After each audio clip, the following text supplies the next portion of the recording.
जंगल में बरसात शुरू थी।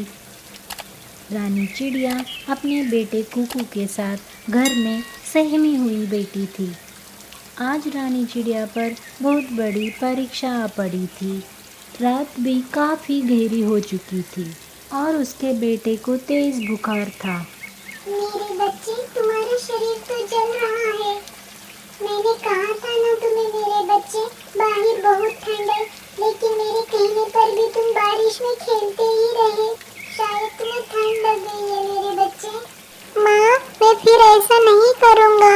आप परेशान ना हो, मैं ठीक हो जाऊँगा माँ। कुकू अपनी माँ को दिलासा तो दे रहा था, लेकिन उस नन्ही जान में थोड़ी सी भी ताकत नहीं बची थी और बोलते बोलते उसकी ज़बान रुक गई थी। मेरे बच्चे, मेरी जान, बोलो ना, तुम बोल क्यों नहीं रहे हो? रानी से अपने बच्चे का दर्द बर्दाश्त नहीं हो रहा था। वह बहुत चिंतित थी। शायद ये प्रकृति का बहुत बड़ा इम्तिहान है मुझ पर।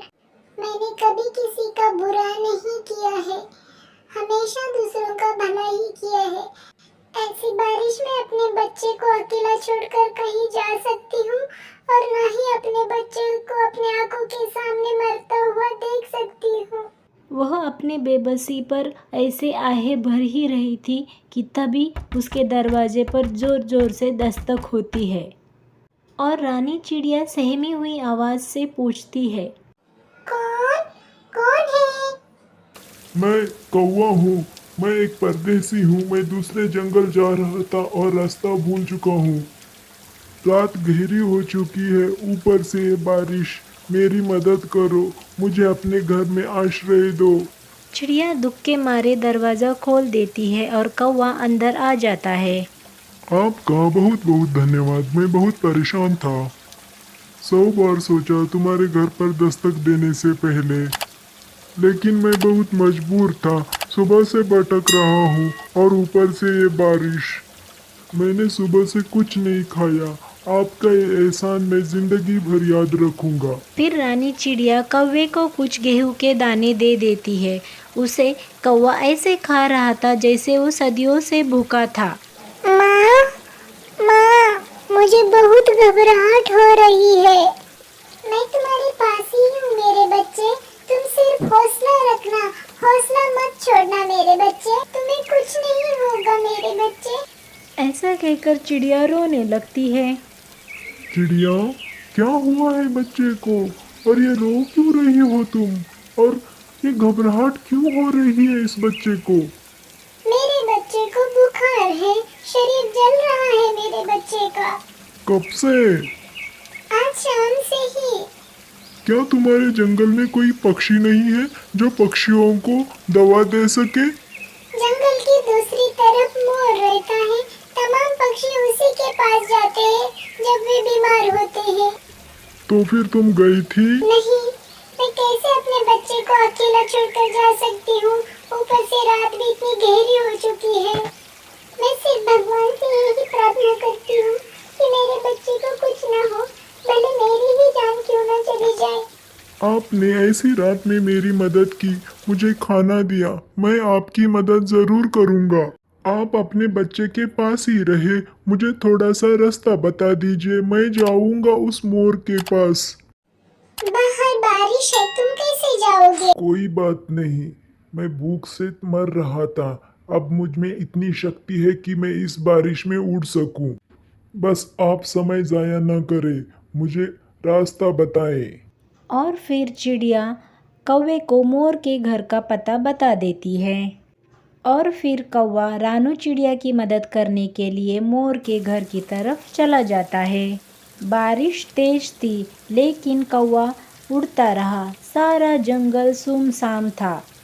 जंगल में उड़ते वक्त कौवे को एक भी पंछी ना मिला। वो मिलता भी कैसे, एक तो ऊपर से रात गहरी और ऊपर से ये बारिश। उसने हिम्मत नहीं हारी। जल्दी वह मोर के घर के पास पहुंच जाता है, जिस निशानी पर रानी चिड़िया ने उसे बताया था। वह बड़े पेड़ के पास मोर के घर के पास आ जाता है और समय ज़ाया किए बगैर दरवाजे पर दस्तक देता है। कौन है बाहर इस बारिश में? क्या आप इसी जंगल में रहने वाली रानू चिड़िया को जानती हो? हाँ हाँ, मैं उसे जानता हूँ। क्या हुआ है उसे? आप प्लीज मुझे अंदर आने की अनुमति दे, मैं आपको बताता हूँ। और फिर मोर दरवाज़ा खोल देता है। मैं दूसरे जंगल से आया हूँ, अपने बहन के घर जा रहा था।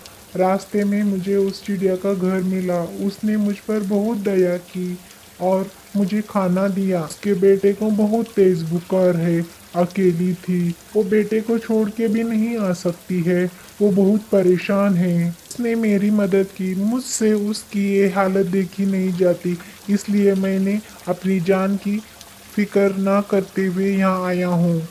आप कृपा कीजिए और उसके बच्चे के लिए दवा दे दीजिए।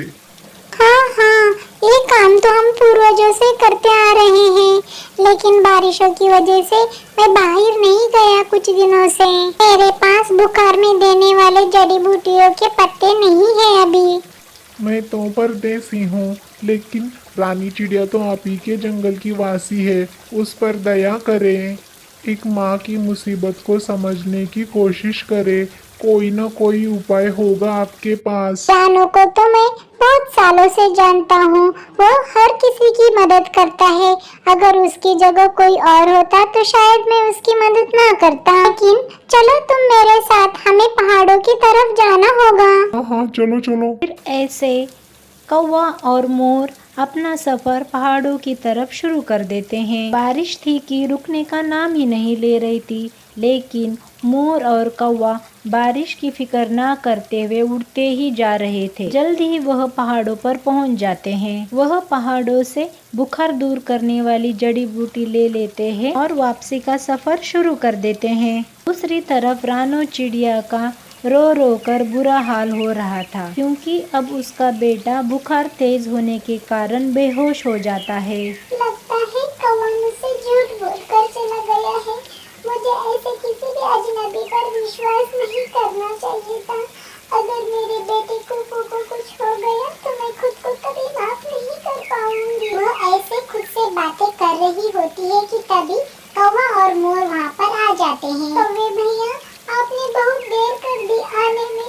कुकू तो अब आके भी नहीं खोल रहा है। राना, तुम परेशान क्यों हो? मैं अभी दवा देता हूँ इसे। और मोर बुखार वाले जड़ी बूटियों के कुछ पत्ते कुकू के मुंह में डाल देता है। कौवा रानू चिड़िया को बताता है कि कैसे वो जड़ी बूटी लाने के लिए पहाड़ों वाले जंगल में गए थे। कुछ ही देर में कुकू आंखें खोल देता है। मेरा बेटा, मेरा प्यारा बेटा, भगवान का लाख लाख शुक्र है कि मेरे बेटे ने आँख खोल दी और मेरा बेटा ठीक है।